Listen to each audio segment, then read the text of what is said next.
Chairwoman Green, Ranking Member Lynch, and distinguished members of the subcommittee.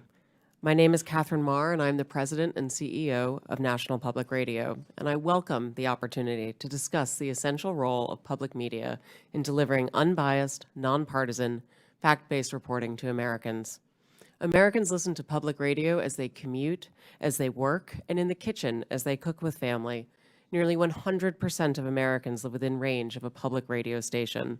We cover what matters to local communities, crop prices, cook-offs, and local sports teams, alongside news of the nation and the world, from the halls of Congress to coverage of our troops overseas. Today, Americans have more media choices than ever. The rise of podcasting has established a competitive free market for audio news and information. And every day, I am honored to know that we have 43 million listeners from every state in the nation. Amidst this competition, local stations choose to become members of NPR for the value we provide. For example, we are the only non-paywalled news outlet with a dedicated reporter covering veterans issues. While NPR is only 25% of station programming on average, audiences for NPR bring the scale and revenue that subsidize essential local programming. Local public media journalism has never been more important to American families, who consider it part of the fabric of their communities. It correlates with higher rates of civic engagement, greater civic cohesion, and economic advantages, such as better municipal bond ratings. Recent independent polling found that more than 60% of all Americans and more than half of Republicans trust public broadcasting to deliver fact-based news. I understand the subcommittee has questions about funding for NPR and public radio. The vast majority of federal dollars, more than $100 million of the $121 million annual appropriation for public radio, goes directly to 386 local, non-commercial stations across the nation. This highly efficient investment enables your local stations to raise an average of $7 for every federal dollar. As a grantee of the Corporation for Public Broadcasting, NPR received federal funding of $11.2 million last year. These funds allow us to maintain the National Public Radio satellite system, helping safeguard our national security, civil defense, and disaster response, and enabling public radio to reach every corner of America. Additionally, these funds help protect journalists covering our troops overseas and reverse the decline of local journalism.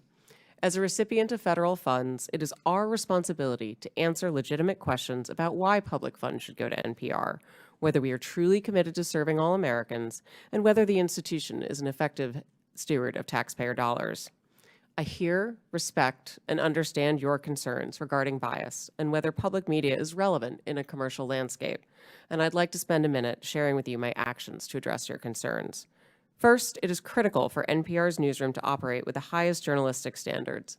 That means that they do their jobs independently, and as CEO, I have no editorial role at NPR. In other words, I do not decide what we cover or how we cover it. I lead NPR's strategy, ensuring we have resources and policies in place to serve all Americans, not just those with a specific point of view. I was brought into NPR to revive and reorient the organization and bring public media to a wider audience, a new generation, and new platforms. We have a responsibility to serve Americans across the full political spectrum in a trustworthy, nonpartisan fashion. It is essential that we deliver on this commitment, and we have work to do, and we are doing it. In May, we launched an initiative to improve our editorial review processes to make sure all pieces are fair and comprehensive. We hired new editors and analysts to ensure we're giving fair airtime to different voices and issues. We started regular meetings with our nearly 200 local newsrooms so we can plan together for the needs of their audiences. And the early results are positive. Our digital platforms, where we have the best data about our listeners, the political beliefs of our visitors mirror the makeup of the country across the ideological spectrum, and we're seeing growth in readers and listeners. I joined NPR because I believe that our strong and dynamic nation deserves great public media for all. Americans are smart and curious, and they want us to cover issues that matter, from the price of eggs to national security. It's our job to deliver truthful facts and information so citizens can make up their own minds. I believe Americans voted for a transformative administration, and it is our responsibility to cover that transformation fairly, with integrity and tenacity. I have been CEO for 1 year and 1 day. I have made changes to leadership and planning, invested in editorial integrity, committed to expanding our audiences and our relevance for all Americans. While we have taken significant steps in the right direction, the journey can't be completed overnight. Given the support that 75% of Americans have for public media, I ask Congress to give us the opportunity to continue to serve the American public. I will invite you to listen with a fresh ear, and to that end, our newsroom invites you to join us on air, and I welcome your questions. Thank you, Ms. Marr. I now recognize Paula Kerger for her opening statement. Chair Taylor Greene, Congressman Lynch, and members of the subcommittee, my name is Paula Kerger, and I'm the president and CEO of PBS, a role that I've held for 19 years. It is my honor to be here on behalf of the 336 PBS stations who serve every community in the United States. There's nothing more American than PBS. As a membership organization, our local service is at the heart of our work. Our job at PBS is to support our stations so that local stations can serve their communities. We've been proudly fulfilling our mission for nearly 60 years using the public airwaves and other technologies to help educate, engage, and inspire the American people. That mission is our guide star and remains just as important today as when the Public Broadcasting Act was signed into law in 1967.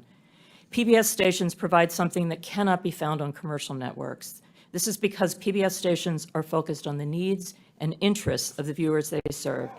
Especially in rural areas, PBS stations are the only outlet providing coverage of local events. For example, high school sports, local history and culture content, candidate debates at every level of the election ballot, and specialized agricultural news.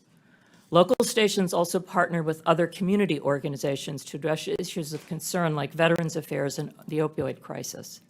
Finally, communities depend on the essential public safety information and emergency alerts our local stations provide. Our programming comes from our local stations. For example, Southern Storytellers was produced by Arkansas PBS for our national audience. This program highlighted Southern culture through its literature, music, and film. Across the country, nearly 4 million people watch Southern Storytellers, helping Americans learn about our shared history and what brings us together as a people and a nation.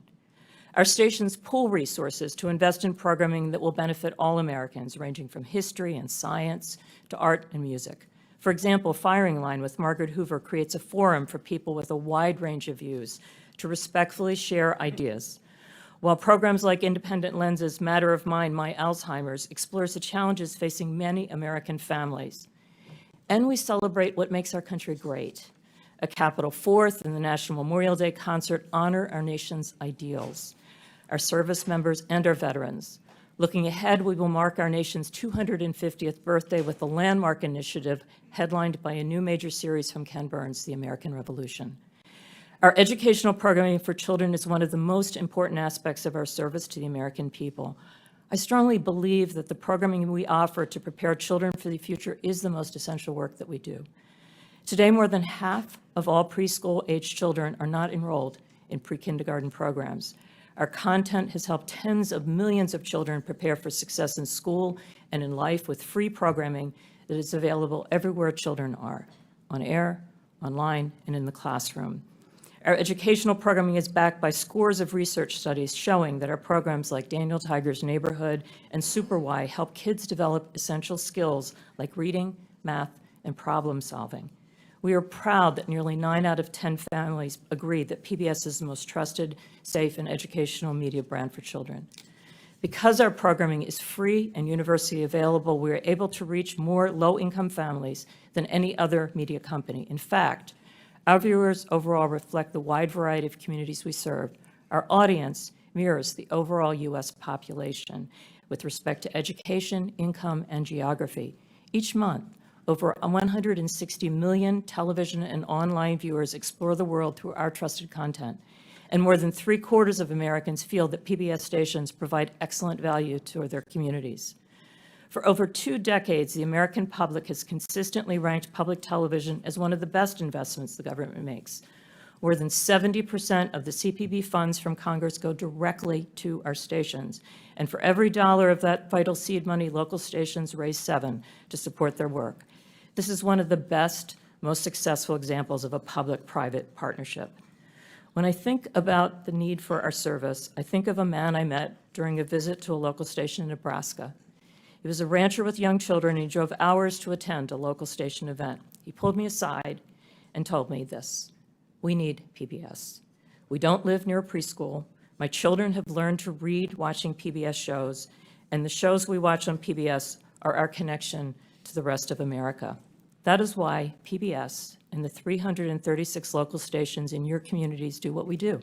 PBS programming and the services that local stations provide bring Americans together. It is valued, needed, and trusted by the American people. I appreciate the opportunity to be here today, and I look forward to your questions. Thank you, Ms. Kruger. I now recognize Mike Gonzalez for his opening statement. Thank you, Chairwoman Taylor Green, Ranking Member Lynch, for allowing me to appear before you today. My name is Mike Gonzalez. I'm a senior fellow at the Heritage Foundation. The views expressed are my own and should not be construed as representing any official position of the Heritage Foundation. Before joining Heritage 16 years ago, I was a journalist for many years. I worked in Latin America, Asia, and Europe, traveled with the Mujahideen in Afghanistan, was arrested in Panama, witnessed China's takeover of Hong Kong, and covered the stock market for the Wall Street Journal. I have even covered high school sports. I know that journalists can keep their prejudices in check. That is, if they want to. This ability to give all sides a hearing becomes an even more serious obligation when taxpayers are coerced to pay for you. Yet NPR, PBS, and the other state broadcasters refuse to abide by the simple code of decency. For decades, they've asked for more money while telling conservatives to get lost. But the nation today is in a very different place, with $36 trillion in debt, and more importantly, we're seeing not just a shift in our cultural vibe, but a shift in societal paradigms. Through their egregious bias, NPR and PBS have violated the public trust. Public media needs to be defunded, and the CPB needs to be dissolved. It's a matter of simple fairness. Multiple arguments can be made. I will list just a few. We're deeply in debt. Number two, the arrangement is unfair to private sector media competitors. Number three, public broadcasting was created with the promise that it would be educational. But now that thousands of competitors have come online, public media has become, as George Will says, like the human appendix, vestigial and purposeless. The funding is a regressive tax, an obnoxious wealth transfer from working families to the affluent. But the ultimate factor is the broadcaster's unforgivable political bias. What we have today is a circular, undemocratic relationship. Democrats unanimously vote for more and more money for public media, and in exchange, public media heavily tips the scale in their favor. It is a nice arrangement for them, but it must end. NPR's and PBS's full-hearted embrace of progressive views and constant denigration of conservative ones is quantifiable. I referred you to my written testimony. Besides my own examples, I cite the research of Tim Graham, as well as NPR veteran Yuri Berliner, who says, quote, an open-minded spirit no longer exists within NPR. Rather than pause and reflect, NPR instead chose to circle the wagons and assassinate Berliner's character. This is part of a pattern. In 2010, NPR fired Juan Williams and vilified him as a psycho after he dared to flout the network's progressive orthodoxy. The people running NPR remain, in Mr. Williams' words, an insulated cadre of people who think they're right and who have a hard time with people who are different. They went completely off the rails when Donald Trump was elected in 2016. Coverage, quote, veered towards efforts to topple the Trump presidency, Berliner said. NPR hitched its wagon to the false claim that Russia had colluded with the Trump campaign. It also refused to cover the Hunter Biden lab story. After the 2020 riots, NPR firmly sided with those who affirmed, without a shred of evidence, that America is an oppressive society gripped by systemic racism. NPR and PBS even justified looting. Rather than use journalism as a truth-seeking tool, NPR and PBS distorted journalism to further a political agenda. Yamiche Alcindor, the liberal activist that PBS hired to cover the White House, routinely used the platform to make unsubstantiated allegations against President Trump. President Biden, she presented as, quote, a moral and decent man, unquote. Or consider Catherine Marr's appointment as NPR CEO. Her long record of comments leave zero doubt that she's not only a committed progressive, but someone whose disdain for free expression disqualifies her from being anywhere close to the levers of power at a media institution. And what does she think of President Trump? He's, quote, a deranged racist sociopath. Ms. Marr is an American. She's entitled to her views. The question is whether NPR is entitled to appoint her as CEO and then ask conservatives to just pony up. Public media's main argument now is that it is essential for weather emergencies in hard-to-reach places, and that without public money, local news will cease to exist. But over 98% of Americans today have a mobile phone. Even Alaska, one of our most isolated states, has high levels of internet penetration. As for the claim that the taxpayer is the last available business model for local news, NPR and PBS are asking us to believe something laughable, that the government can fund a media structure that actually keeps the government in check. I urge you not to try to mend public broadcasting. End it. Thank you very much for your attention, and I look forward to your questions. Thank you, Mr. Gonzalez. I now recognize Ed Ullman for his opening statement. Madam Chair, Ranking Member, and distinguished members of the subcommittee, it is an honor to be here today. My name is Ed Ullman. I'm the President and CEO of Alaska Public Media. The people of Alaska rely on public media to provide free, universal access to essential services in public safety, education, and community connections. This includes potentially life-saving alerts, updates on community affairs, coverage of state and local government, proven educational content engagement services, and local and national news. In many parts of Alaska and communities throughout the country, public media is often the only locally operated, locally controlled broadcasting service. We are more than nice to have, we are essential, especially in remote and rural places where commercial broadcasting cannot succeed. We provide potentially life-saving warnings and alerts that are crucial for Alaskans who face threats ranging from extreme weather to earthquakes, landslides, and even volcanoes. Nationwide, our public television interconnection system supports the PBS Warning Alert Response Network, a critical pathway for the distribution of wireless energy emergency alerts to cell phones. Public television pioneered datacasting technology to enable public safety officials to communicate with each other without the need for broadband or cell service. In partnership with the Department of Homeland Security, public television has proven how this technology can assist rural search and rescue, over-water communications, large event crowd control, and even school safety incidents. Alaskans use our services to connect to their communities and the broader world through access to local public and government affairs, agricultural news, local history and culture, as well as local and national educational content and news. Our programming caters to and is informed by the specific needs of the communities we serve. Just to give a few examples, Indie Alaska, an award-winning series of documentaries, captures Alaska's people, places, and their unique stories. Alaska Insight is a weekly public affairs program that moves the conversation beyond the headlines and right into Alaska's communities. Our radio station hosts Alaska's only statewide call-in programs, Talk of Alaska and Line 1, Your Health Connection. We reach across Alaska with these essential free services through a statewide network consisting of 4 TV channels and 1 radio station. We coordinate the only statewide news network, which includes 27 independent radio stations across Alaska, and we operate the Alaska Rural Communications System, which provides free over-the-air television and radio programming to 100 rural communities.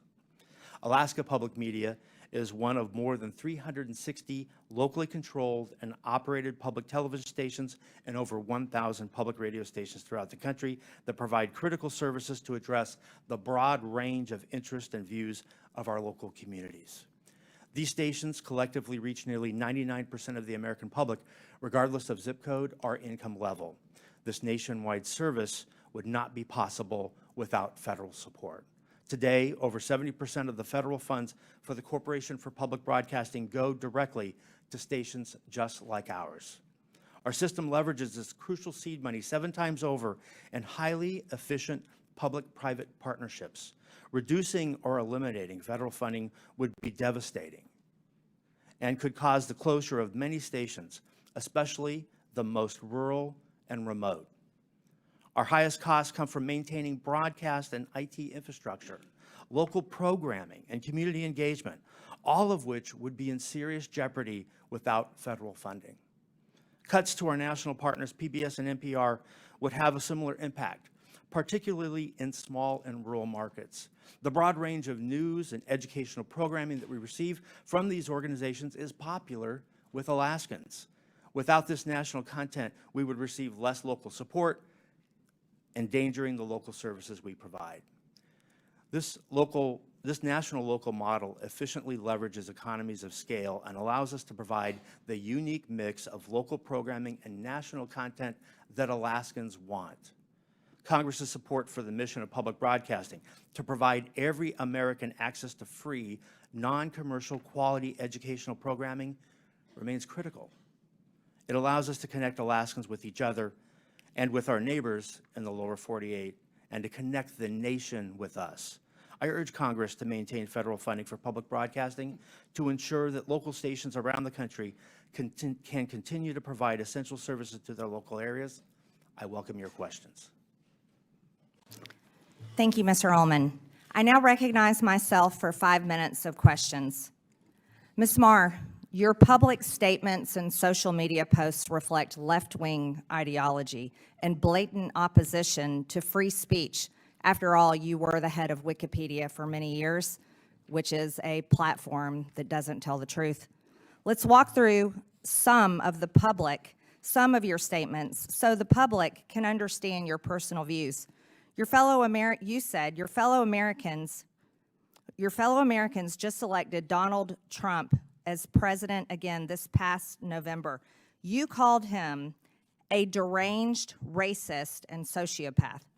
You posted on X that America is addicted to white supremacy. It's appalling. You've publicly chastised using the phrase boy and girl, which you said erases the language for non-binary people. There's only 2 genders, by the way. Ms. Marr, the federal funding that your outlet receives comes from all American taxpayer dollars, not just from your viewers who support such statements as these.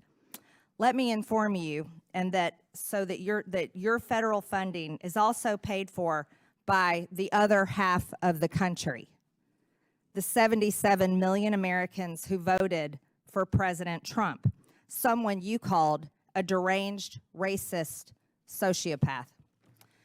Ms. Marr, many find your pro-censorship and anti-free speech views more concerning than your politics. The only speech you like seems to be speech that you agree with. In 2021, you called the First Amendment the #1 challenge in American journalism because it makes it hard to crack down on bad information. You said in a TED Talk that our reverence for the truth might be a distraction. You've also expressed support for deplatforming individuals you view as fascist. Who do you think should be charged with cracking down on so-called bad information? Is it NPR? Is it the government? Is it you, Ms. Marr? Congresswoman, Madam Chair, thank you so much for the opportunity to address this. I know. Is it up to you and NPR to crack down on bad information or decide the truth? Answer the question, yes or no, Ms. Marr. Absolutely not. I'm a very strong believer in free speech, and I believe that more speech. Your public statements say otherwise. Ms. Marr, in 2021, when speaking at an Atlantic Council event, you said that when you were CEO of Wikipedia, you took a very active approach to disinformation and misinformation. During the COVID pandemic and the 2020 election, you said you censored information through conversations with government. Which governments were those, Ms. Marr? The Biden administration, yes or no? Madam Chair, Wikipedia never censored any information. These are your public statements, Ms. Marr. Ms. Marr, are you familiar with Section 399B of the Communications Act? It prohibits non-commercial education broadcast stations, NCEs, from airing commercials on behalf of for-profit entities. The FCC recently opened an investigation into the underwriting announcements and related policies of NPR and PBS. Does NPR air commercials for for-profit entities, Ms. Marr? Yes or no? Madam Chair, we are in full compliance with the FCC's inquiry and will continue to cooperate. I remind you, you're under oath, and violations of the Communications Act comes with a fine up to $10,000 and possibly up to a year in prison. Does PBS air for-profit commercials, Ms. Kruger? We air underwriting announcements, and we believe we are in full compliance with the FCC, and we look forward to delivering the material required in this part of this investigation. We look forward to that too. I'm assuming you're concerned, both of you are concerned about this, and that's why you brought so many attorneys with you today. Ms. Kruger, using taxpayer subsidies, PBS funded Independent Lens to make documentaries for part of your programming. In 2016, Real Boy was aired about a trans teen navigating adolescent sobriety and the ramification of his gender identity. In 2022, the same series aired Our League, in which a trans woman comes to her old school Ohio bowling league in a story about transition. Then in 2024, A Racist Trees was aired, telling a story of how in Palm Springs, a black neighborhood fights to remove a divisive wall of trees. Do you think PBS needs to fund ridiculous material such as this that the taxpayers are having to pay for? These are documentary films that are point of view pieces that are part of our primetime schedule for adults. And parents and adults don't trust that type of programming.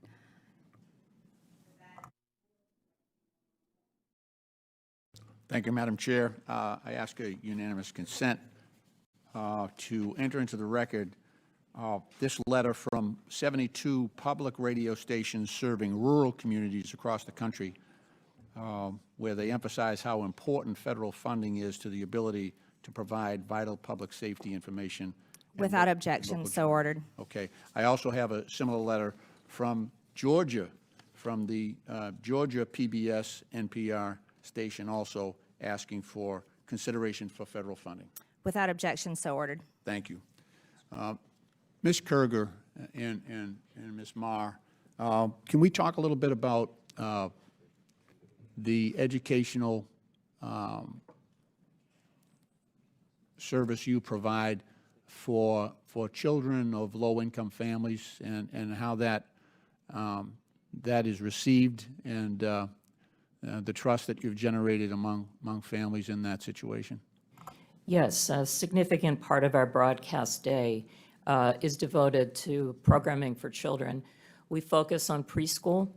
That goes back to the legacy of Fred Rogers, who believed that media could be a tool to help to instruct children as well as a tool of entertainment.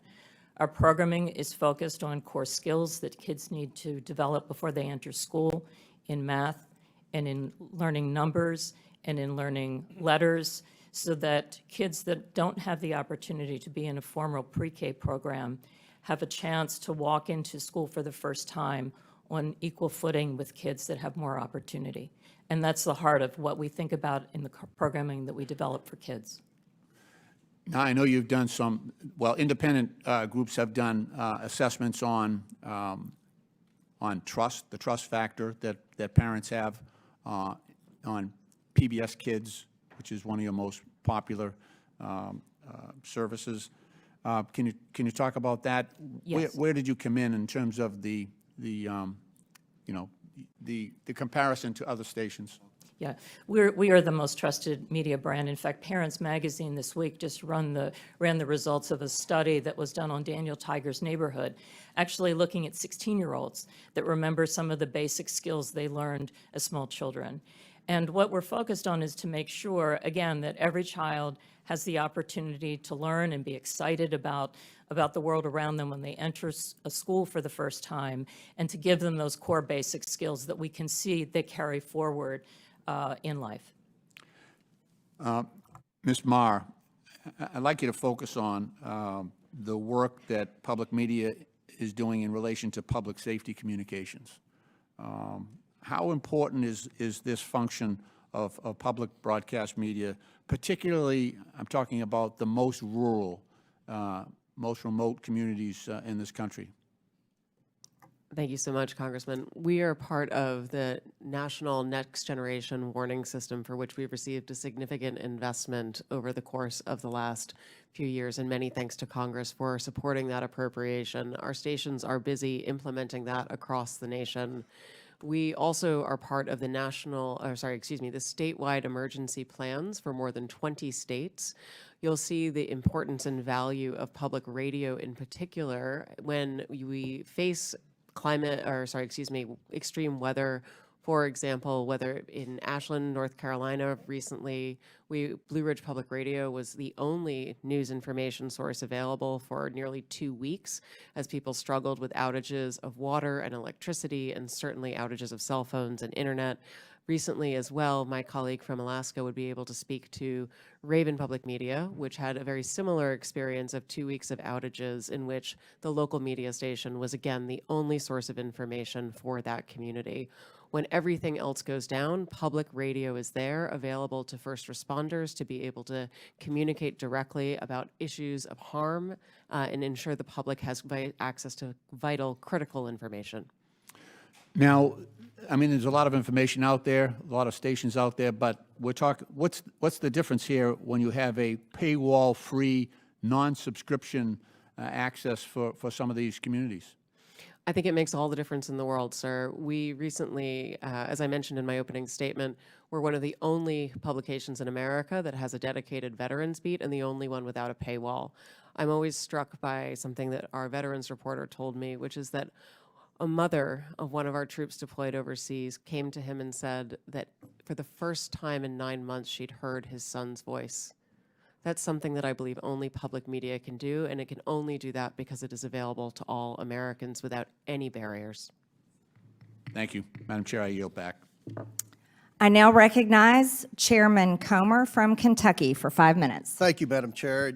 Mr. Ullman, I'm glad you brought up a point. It's been mentioned a couple of times already at the early start of this hearing about rural and remote. And I have to tell this story. When I graduated from college with a degree in agriculture, I went back to rural Monroe County, Kentucky, and worked on a farm, my farm, for 5 years, full-time. Farm to this day, but full-time. I was in a tractor, sometimes 10, 12, 14 hours a day.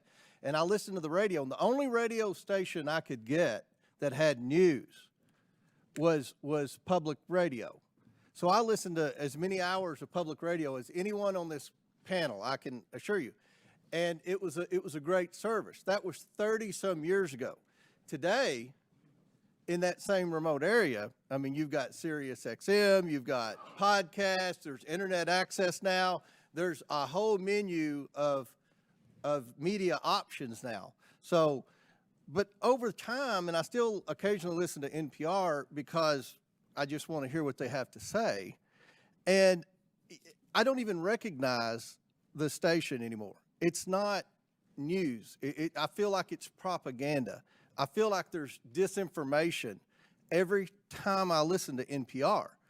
And, you know, a media entity like MSNBC or Huffington Post that, in my opinion, consistently spews disinformation, they can do that. They're a private company. But NPR gets federal funds. And you know, I have a problem with that, because if people in Alaska, if all they have is public radio, then all they know is what these headlines say, and they're wrong about COVID-19. And the headlines are in the background. I don't have time to go over all these headlines that are wrong. About Russian collusion, wrong. About the Hunter Biden laptop, wrong. And then there's a story about me, and part of what we went through on this committee during the Biden investigation, which, by the way, ended with Joe Biden's last act as President of the United States, pardoned his entire family preemptively for an 11-year period, which just so happened to be the 11-year period that this committee investigated the Bidens, that we had subpoenaed bank records. I don't think NPR reported about the pardons, but they reported a lot about how there was no evidence of any wrongdoing and things that just weren't true. In fact, there's a story, NPR, lawmaker leading Hunter Biden House investigation, accused of owning a shell company. Well, that's me. Ms. Mayor, are you familiar with that story that NPR wrote about me at the height of the Biden investigation, when you all were disputing every aspect of our investigation that is 100% factual? We have hundreds of pages of evidence, hundreds of pages of bank records, hundreds of pages of emails. Do you remember the story that NPR wrote about me saying I had a shell company? Congressman, I was not at NPR at the time, and I'm unfamiliar with the Where story. do you get your sources on something like that? That's a very serious accusation because we're investigating a president and his family who had 28 shell companies. I have an LLC, had 5 properties in it. It's in my financial disclosure form. I've gone into great detail, given lots of interviews, but people that listen to NPR, they're totally disinformed on the truth. And you know, I have a problem with that because you get federal funds. And I do believe there was a role for public radio 30 years ago, maybe 20 years ago, maybe 5 years ago. But because of technology today, I don't think there's a role for public radio anymore. And I think you've abused the privilege that you had with receiving federal funds. Because these headlines here are not true. This is disinformation on some huge topics. Do you want to dispute anything that I said in the remaining 30 seconds? Thank you, Congressman. First of all, I want to recognize your concerns. One of the first things that I did in coming in May was to beef up our editorial standards. I directed my editor-in-chief, who, by the way, Why is NPR even doing editorials? I'm Should so NPR sorry. even do editorials? I don't mean editorial in terms of opinion editorial. Do you even need opinion? What does it matter with the opinion? If you're a federally funded entity that's supposed to provide the news, can you not provide the news? Of course. Fair and balanced? Of course, Congressman. I mean editorial standards for our journalism was to beef up our editorial practices, bringing in more editors to make sure that we have more points of view reflected in every story. I've engaged in a number of actions trying to address And my some of time's these expired. concerns. I've lost confidence in public radio. I don't think, Madam Chair, they should get a penny of federal funds. I yield back. Thank you, Mr. Chairman.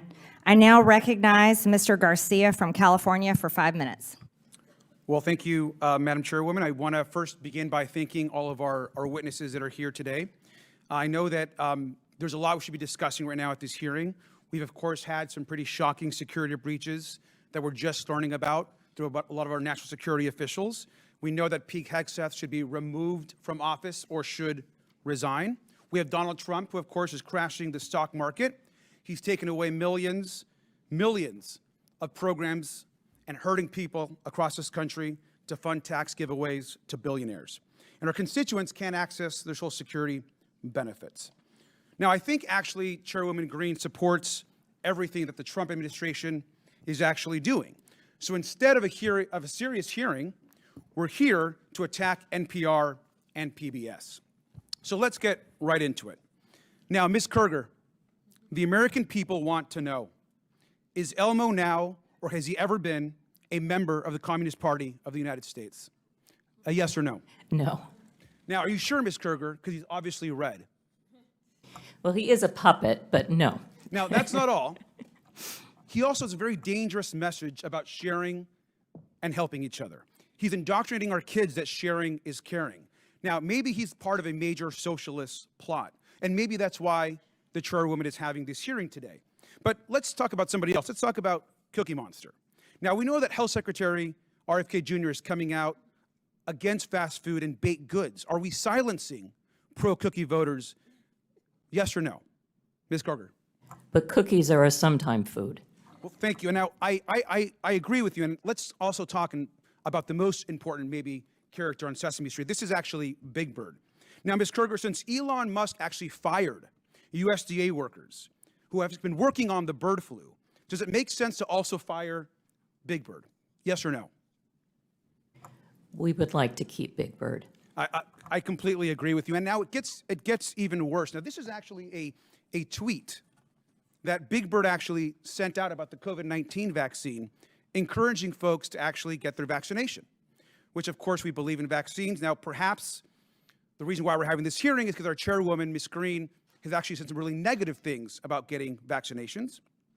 And that perhaps is why we are here. And so we support Big Bird being pro-vaccine and promoting vaccines across this country. Now, I will admit, though, the extreme liberal agenda that you're all pushing, I think, doesn't stop there. This, of course, is Bert and Ernie. Now, these two guys actually live together. They're friends. They're supportive of each other. Now, that might be triggering to our chairwoman and someone in this committee, and perhaps that's also why we're here today.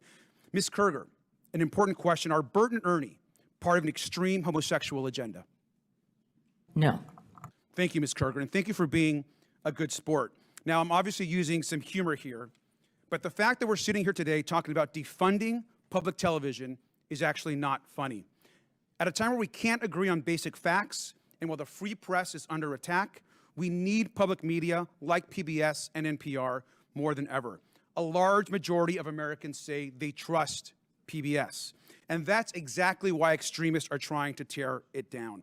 Public broadcasting is a tool for education, for emergencies, and a cherished part of our national fabric. We get huge benefits from a tiny federal investment. The majority and our chairwoman should drop this attempt to silence media voices they don't like.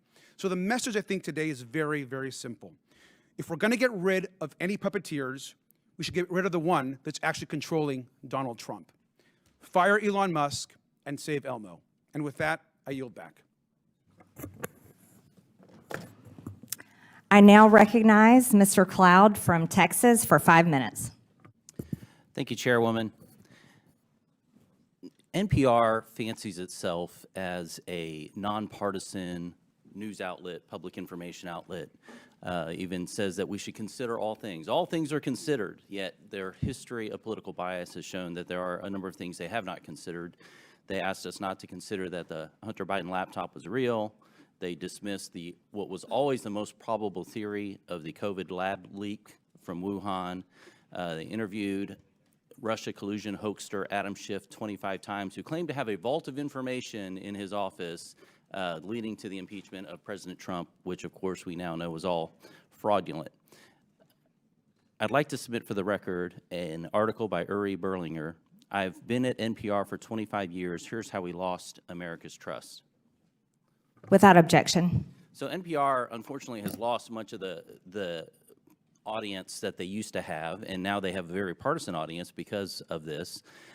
Who do they bring in to fix it? They bring in Ms. Maher, who has a history of commentary of promoting Marxist ideology, including critical theory. Said we should not use the terms boy or girl, has called our president a deranged racist sociopath, and said that our reverence for the truth has become a distraction that is preventing us from finding consensus and getting important things done. And one could look at that and think that maybe, in your view, promoting groupthink is more important than finding the truth. I thought we liked diversity of ideas, especially, and that as an online encyclopedia that you used to manage, activism was more important than accuracy. Now, I had an uncle who used to say that you should never let the truth get in the way of a good story. And while that was humorous when we were talking about weekend fishing expeditions, when we're talking about news and information and encyclopedias and things that are of national importance, I find that very troubling. Now you are here managing NPR, which is in part federally funded. Can we expect that you will bring the same lack of reverence for truth to your management of NPR? Thank you, Congressman. First of all, I do want to say that NPR acknowledges that we were mistaken in failing to cover the Hunter Biden laptop story more aggressively and sooner. Our current editorial leadership. In Wuhan? We recognize that we were reporting at the time, but we acknowledge that the new CIA evidence is worthy of coverage and have covered it. What have you done to clean up the bias before? You mentioned I wasn't there for that. What are you doing to clean up and make sure that we have Absolutely. Thank you, unbiased? Congressman. As I mentioned, I came in May. Mr. Berliner published his story 2 weeks into my tenure regarding stories that had happened prior. I wish that I had had the opportunity to speak with Mr. Berliner. I would have loved to have had him engage and come back to us with some suggestions as to what we could do editorially in order to address what he perceived as bias. Now you've had a long history, including the thing that I mentioned about lack of reverence for truth. And how reverence for truth, you've even talked about the First Amendment kind of getting in the way of what you wanted to get done. And then you're wanting us to believe that NPR is now taking this non-biased approach. I mean, where was the come to Jesus moment for you, I guess, that has turned you around and that we can trust the American taxpayer dollars with your leadership of NPR? I so appreciate the opportunity to perhaps clarify some things. My talk about truth was really referencing the way that people use truth to refer to belief as opposed to facts. And my encouragement was that we focus on facts. With regards to the First Amendment, That's not what your comment said. Your comment said that truth was getting in the way of getting things done, and that you were prioritizing what you wanted to get done over truth. And that's really unfortunate. I want to go to a different context, because you're allowed to have your political opinion. Any news organization should be going after the truth. That's what we want and expect out of news organizations. But certainly a media platform can have whatever opinion it wants in a free society. The question before us today as a committee is whether or not the taxpayer should be forced to pay for this kind of thing. Mr. Gonzalez, I wanted to get your take on this about why the corporate public broadcasting is it still relevant today? I mean, we're in a different context than we were in the 60s, where maybe not every home had a television. Now many of them have multiple televisions, and certainly most have a screen in their pocket most times during the day. I have 3 here on my desk. And so it seems like we're in a different context. Like, where could we possibly get the news today or information? Could you speak to the importance or lack thereof of the Corporation of Public Broadcasting in the context of where we are today in society? Yeah, right. When it came on after the passage of the 67 Public Broadcasting Act in the early 70s, there were only 3 networks. We had Cronkite, Reasoner, and the other guy. And PBS added by a third the number of networks that we had. That's not the case today. And as far as education, which has been diminished, and by the way, I believe that Sesame Street was sold to HBO 10 years ago. But as far as the educational value, we have an unending stream of educational content online. I could reel off a number of websites that people can access, YouTube channels where kids of all income levels can access educational content. So but basically, as I said in my testimony, it goes back to the basic unfairness that conservatives for 50 years have been saying, but you're completely biased. And they have the audacity to say, oh, no, we're not. And you have to just pay us. And it's just, that is the basic. The gentleman's time has expired. Thank you, Mr. Gonzalez. I ask unanimous consent to enter into the record an article published today by Yuri Berliner about NPR, basically saying that the bias has not changed. Madam Chair, I also have a unanimous consent request from the members who are at Mr. Grijalva's funeral mass this morning, asking to submit into the record this letter of support for federal funding from WKMS, Without objection, so ordered. Which is Kentucky Radio, which is where Mr. Comer wrote his Without objection, so ordered. tractor. Thank you. I now recognize the gentleman, Mr. Kassar from Texas, for 5 minutes. Good morning. Mr. Gonzalez, you wrote the proposal to defund NPR, PBS, and public broadcasting for Project 2025. Can you answer a few questions for me? How many millions of dollars a month do taxpayers spend for Daniel Tiger to play golf? I have no idea who. The answer is none. Okay. To your knowledge, has Miss Piggy ever been caught trying to funnel billions of dollars in government contracts to herself and to her companies? That's a silly question. Well, the answer is no. How about Arthur the Aardvark? Has he ever fired independent government watchdogs who are investigating his companies? The answer is no. Madam Chair, I'm told we're here to talk about government efficiency, but Daniel Tiger has not blown $10 million of taxpayer money to play golf with his friends, but Donald Trump has, just at the beginning of his administration. Miss Piggy hasn't been caught funneling billions of dollars in government contracts to herself, but Elon Musk has. And Arthur has not fired independent government watchdogs investigating him and his companies, but Elon Musk has fired at least 5. So once again, my Republican colleagues are dragging in a scapegoat, this time PBS and NPR, to try to distract from the fact that Trump and Musk are robbing working people. It's Sesame Street that's making things expensive. It's Mr. Rogers that's blowing taxpayer money. It's listeners like you. It's absurd. The total funding for public broadcasting is just 1/6 the amount that Elon Musk's companies make off of the government every single year. But you will not see Elon Musk being grilled by this committee. I've seen a lot, but pointing the finger at Elmo to cover for Elon Musk might be a new low for Miss Marjorie Taylor Greene's committee. I don't think Americans are buying it. Here's what I think we should be having a hearing about. After Trump and Musk took over the government, reporters noticed that the State Department was trying to funnel $400 million taxpayer dollars to Tesla. The State Department said it's an old contract, no news here. But because of a brave whistleblower and an NPR reporter, they exposed the corruption and the lies.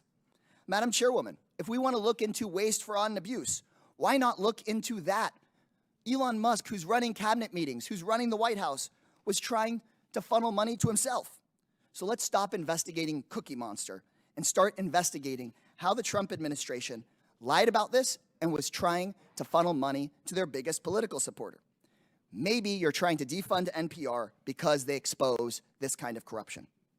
And if Republicans were serious about investigating waste, fraud, and abuse, my colleagues would admit that Big Bird is not the problem. Big tech is, big pharma is, big insurance companies are. Elon Musk's companies make billions, $3 billion a year off of government contracts. That's 6 times the money that goes to all of public broadcasting. Private insurers and Medicare Advantage overcharged taxpayers $83 billion just last year. That could pay for public broadcasting 160 times over. The $4.5 trillion tax cut for the ultra-wealthy that Republicans on this committee are trying to push through, that would pay for public broadcasting 9,000 times over. There is money to pay not just for PBS and NPR, but health care for every American, tuition-free trade school and community college for every American, to end homelessness on the streets of our cities. But my Republican colleagues don't want to talk about the corporate waste, fraud, and abuse because those corporations fund the Republicans' campaigns.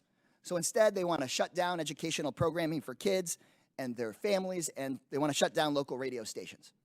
To borrow a phrase from Sesame Street, the letter of the day is C, and it stands for corruption. Look, in my home city of Austin, Texas, we have Austin City Limits, which decade after decade after decade has chronicled American music. And if they had a bad season and it was private TV, they just would have shut it down. And we wouldn't have had decade after decade after decade of Austin City Limits. That's the amazing thing about public broadcasting. I have a lot of public housing residents in the San Antonio side of my district, and when I talk to them and they hear about what's going on in Washington, D.C., they talk about Texas Public Radio. And I just heard my colleagues talking about educational programming for kids on YouTube. That stuff is loaded with ads. And also on other forms of private television, they're selling you and your kids stuff, making people feel bad. They're trying to make a profit off of you. That's why I got sat in front of Mr. Rogers, because you got to learn something and they weren't just trying to sell you junk. It's better for our kids, it's better for our families, and we should actually be supporting public broadcasting instead of this stuff. Madam Chair, leave Elmo alone. Bring Elon in for questioning instead. I now recognize Mr. Timmons from South Carolina for 5 minutes. Thank you, Madam Chair. I want to thank the witnesses for being here today. I'm going to begin by saying this. We don't want to shut down NPR PBS, but we have $36 trillion in debt, and we have run a $1.8 trillion annual deficit, and we are scouring all government spending, not just Democrat priorities, but Republican priorities too. We're going to be going through the defense budget. We're going to be making sure that we are spending our taxpayer dollars wisely because we have an existential threat. We have an existential threat. We cannot continue down this path financially. So we do not want to shut you down, but we cannot continue down this path. And so if our debt is part of the reason we're here, I think another part of the reason we're here, reevaluating your role in the government's use of taxpayer dollars to partially fund your institutions, is because technology has changed everything. We are not living in 1967. And the internet has changed our society. We have such increased social interconnectedness, and there are various options for people to get news and to get disinformation or information, whatever you want to get. So those are the two kind of reasons I want to start with, and that's probably half the problem we're here for. The other half is your perceived bias and your content moderation and the manner in which you are violating journalistic integrity. And I'll say this, NPR, you have been far worse at this. Ms. Kerger, you have done a much better job at this, but we still have some issues we're going to talk about. Ms. Marr, do you think that the public statements you have made on social media create a challenge in your leadership for what should be an unbiased public information system? Do you think that your past comments, I'll give you a better question, did they come up in your job interview? Like, do you see a problem? Congressman, thank you for the question. No, they never came up in my job interview. You're a rabid progressive. Like, and do you not think it's a problem that your political leanings make it seem to the American people that you're not biased and that you're not doing your job? Because you agree that your job is to have journalistic integrity, right? Absolutely, but there is a strong firewall between the newsroom and anything that I Let's do. talk about the newsroom. You have 87 registered Democrats, not a single Republican in your editor board. So, I mean, how does that work to give us the perception that you're doing your job of actually delivering unbiased information? Well, I would agree with you that that number is a concern if it is accurate. I do believe that we need to have journalists who represent the full breadth of the American society so that we can report well for all Americans. Well, I think that you are failing. I realize you've only been there for a year, but I just really think that while it is a small portion of your budget, you very much should expect to restructure your revenue streams, because I don't think that NPR is necessarily worth saving. And I'm going to go on to Ms. Kerger. I will say this, you have been very professional, and you have been there for decades, and I think that you've done a fairly good job over your tenure. But I want to ask you a very simple question. In retrospect, do you think that it was inappropriate to put the drag queen on the kids show? Do you think that was a mistake? The drag queen was actually not on any of our kids' shows. The image that Chairman Taylor Greene showed was from a project that our New York City station did with the New York City Department of Education. What time of day did it air? It did not air. It was a digital project they did for the Department of Education. Do you think it only that appeared on our human should website have anything to do with PBS? Do you think that human? I mean, do you see? It was not a PBS. It was not for PBS. It was Okay, so you're saying mistakenly that we put it should on have our that information. website by our. I'm sorry. I don't mean to talk over you. It was mistakenly put on our website by our New York City station. It was not intended for national distribution. It was immediately pulled down. It was never How broadcast. about, do you think that you should publish something that calls trees racist? Is that, in retrospect, should you have published that? I'm not sure what you're referring to. You had Congressman. a segment that was called Racist Trees, and it was I mean, we've already referenced it a number of times. So, I mean, do you think trees can be racist? I guess that's a good one. I don't know what you're talking about. I've never heard of what you're referring to. All right, well, But I'd be happy to look into it. I guess, last, do you think that it's appropriate to expose children to issues of transitioning? Do you see a problem with that? Is that something you should avoid? That is not anything on any of our children's programs at all. Ms. Kerger, you have done a far better job here today, and we're going to continue to have this conversation. But again, we have $36 trillion in debt, and we're trying to figure out how to make sure that our kids and our grandkids have an opportunity at the American dream, because if we don't change course financially, they won't. Thank you. I yield back. Thank you. I now recognize